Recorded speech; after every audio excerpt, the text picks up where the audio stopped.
The Wicked King and the Saving Python.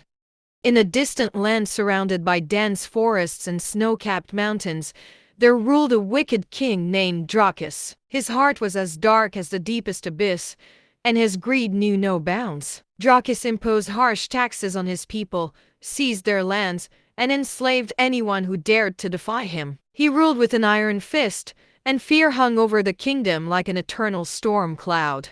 One day, a traveling seer arrived in the kingdom. She prophesied before the court that Dracus's tyranny would soon lead to his downfall. She spoke of a creature of great wisdom and strength that would end his reign and bring peace to the land. Laughing off the prophecy, Dracus declared, "No beast or man can challenge me. I will crush this creature, whoever it may be." But deep down, unease began to gnaw at him. Weeks later, strange rumors began to circulate. Farmers whispered about a giant python seen gliding through the forests near the palace. This was no ordinary serpent. It was said to have scales that shimmered like gold in the sunlight and eyes that glowed with an otherworldly light. They called it Saphira, the python of the prophecy.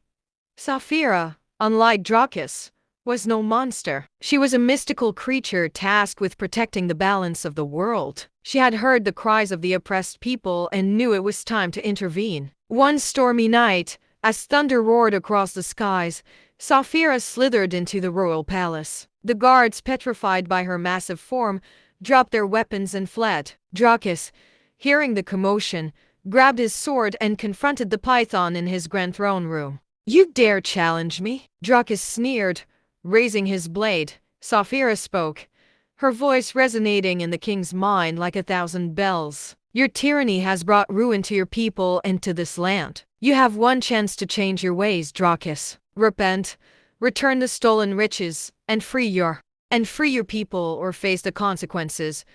Dracus, blinded by arrogance, lunged at Saphira with his sword, but the python was swift. She coiled around the king, pinning him to the ground. As he struggled, she tightened her grip not to harm him, but to show him the futility of his resistance. "Release me," Dracus gasped. "I'll give you anything." "You cannot bribe justice," Saphira replied. "Your fate rests in your hands." Dracus's struggles weakened as the weight of his deeds crushed his spirit. For the first time in his life, he felt genuine fear, not for his life, but for his soul. With tears streaming down his face, he begged for forgiveness.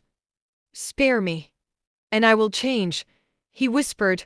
Saphira released him and spoke one final time. "Your redemption will not be easy, but it is the only path to salvation. Lead your people with kindness, or I shall return." True to his word, Dracus changed. He returned the lands and riches to his people, abolished his cruel laws, and worked tirelessly to mend the wounds he had inflicted. The once terrified citizens began to see a new side of their king, one of humility and compassion. As for Saphira, she disappeared into the forests, her mission complete. But some say that on moonlit nights, she can still be seen gliding through the trees, watching over the kingdom to ensure that justice prevails. And so, the kingdom flourished, proving that even the darkest hearts can find redemption when guided by wisdom and courage.